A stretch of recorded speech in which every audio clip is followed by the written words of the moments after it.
Hello guys, പുതിയ video ആയിട്ട് വന്നേക്കണ നമ്മുടെ മോഹൻലാൽ മമ്മൂട്ടി സാറിൻ്റെ പുതിയ സിനിമയുടെ പ്രസ് മീറ്റാണ് ഈ ഹയാത്ത് ഹോട്ടലിൽ. അപ്പോൾ നമുക്ക് ഒന്ന് കണ്ടാലോ?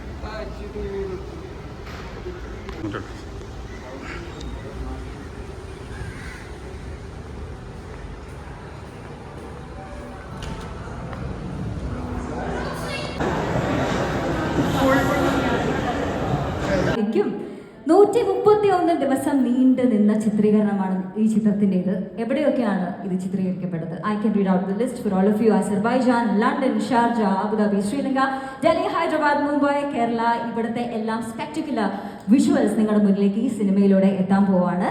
പിന്നെ ഇനി മുതൽ അങ്ങോട്ട് മലയാള സിനിമയിൽ ഇറങ്ങിയിരിക്കുന്ന സിനിമകളുടെ ബഡ്ജറ്റിൻ്റെ കാര്യത്തിൽ നമുക്കൊരു തീരുമാനമായിട്ടുണ്ട്. This is the highest budget I should say, and a huge round of applause and thank you for the entire team of producers.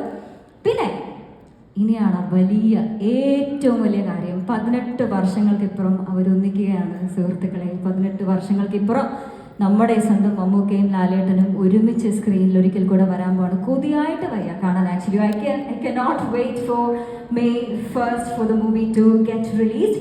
And when we speak about them, അവരുടെ സിനിമ മാത്രമല്ല, the special bond that they share, that should also be spoken.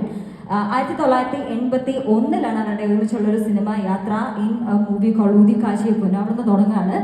അത് 45 വർഷങ്ങൾക്ക് ഇപ്പുറം മറ്റൊരു ഊതി കാച്ചിയ പൊന്നായ patriot സിനിമയിൽ വരെ എത്തി നിൽക്കുന്നു. ഇതിൻ്റെ ഇടയിൽ 57 സിനിമകളിലോളം ഇവർ ഒരുമിച്ചിട്ടുണ്ട്. നമ്മൾ സ്ക്രീനിൽ കാണുന്നുണ്ട്. Every time we watch them on screen, it gives us nothing but goosebumps. It is നമസ്കാരം.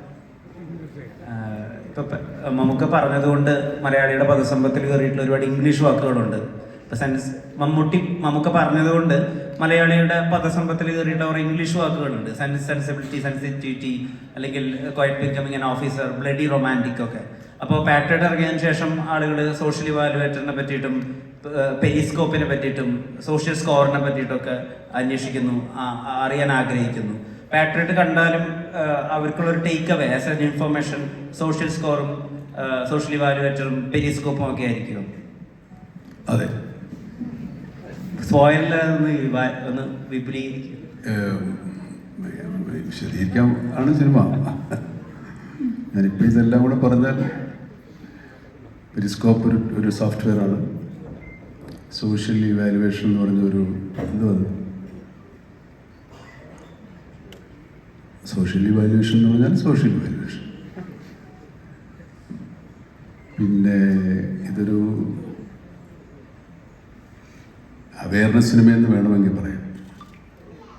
നമ്മൾ അറിഞ്ഞോ അറിയാതെയോ ഒക്കെ നമ്മൾ ഈ ടെക്നോളജിയുടെ ആധിക്യമോ അല്ലെങ്കിൽ അവരുടെ ഒരു അപ്രമാദിത്യം കൊണ്ടോ ഒക്കെ നമ്മൾ സാധാരണക്കാർ വിട്ടുപോകുന്ന ഒരുപാട് അപകടങ്ങളുണ്ട്. പലതും നമ്മൾ കണ്ടതാണ്, നമ്മൾ അനുഭവിച്ചാണ്. പലതും നമ്മളെ കൊടുക്കാൻ കാത്തിരിക്കുന്നുണ്ട്. അതിനെക്കുറിച്ചൊന്ന് നിങ്ങളെ ഓർമ്മപ്പെടുത്താൻ വേണ്ടിയാണ് ഈ സിനിമയുടെ കുറേ ഭാഗങ്ങൾ. പക്ഷെ അതിലേക്കുള്ള ശ്രമങ്ങളും എന്ത് കാര്യത്തിനിറങ്ങിയാലും എന്തെങ്കിലുമൊക്കെ എതിർപ്പുണ്ടാകുമല്ലോ, സ്വാഭാവികമായിട്ടും അതും അതിൻ്റെ ഭാഗമാകും. അങ്ങനെയാണതൊരു സിനിമയാവും. എന്ത് കാര്യത്തിനിറങ്ങിയാലും ഒരു എതിർപ്പുണ്ടാവും. ആ എതിർപ്പിനെ തരണം ചെയ്തുകൊണ്ടുള്ള യാത്രയാണ് സിനിമ. അതിനകത്ത് ഒരുപാട് കഥാപാത്രങ്ങളുണ്ട്. ഈ കഥാപാത്രങ്ങൾ ആരുമില്ലാതെ ഈ സിനിമ മുമ്പോട്ട് പോവുകയോ പൂർണ്ണമാവുകയില്ല. അതുകൊണ്ടാണ് ഇത്രയും ഈ കാണുന്നവരെക്കാൾ അത്രയും കൂടെ നമ്മൾ കാണാത്തവരുണ്ട്, എവിടെ ഇല്ലാത്തവരുണ്ട്. അതാണ് സിനിമയുടെ ഒരു ആമുഖം. അതിനപ്പുറത്തേക്ക് സിനിമ നിങ്ങളുടെ ഭാഷയിൽ പറഞ്ഞാൽ സ്പോയിലറായി പോകും. അപ്പോൾ ആകാതെ ഞങ്ങളെ കൊണ്ട് എന്തെങ്കിലുമൊക്കെ പറയിപ്പിക്കാൻ പറ്റിയാൽ വളരെ സന്തോഷം. ഇല്ലെങ്കിൽ നമുക്ക് എല്ലാവരും കൂടെ ഇത് കണ്ടു കേട്ട് ഇവിടെ നിന്ന് പിരിയാം. Mahesh sir.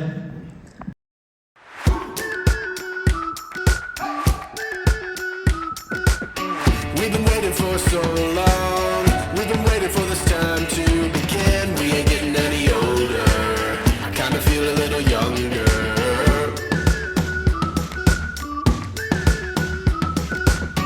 Run away and embrace the day. The sun is out, won't go away. Feel the clouds on your shoulder. Touch the sky, feeling bolder.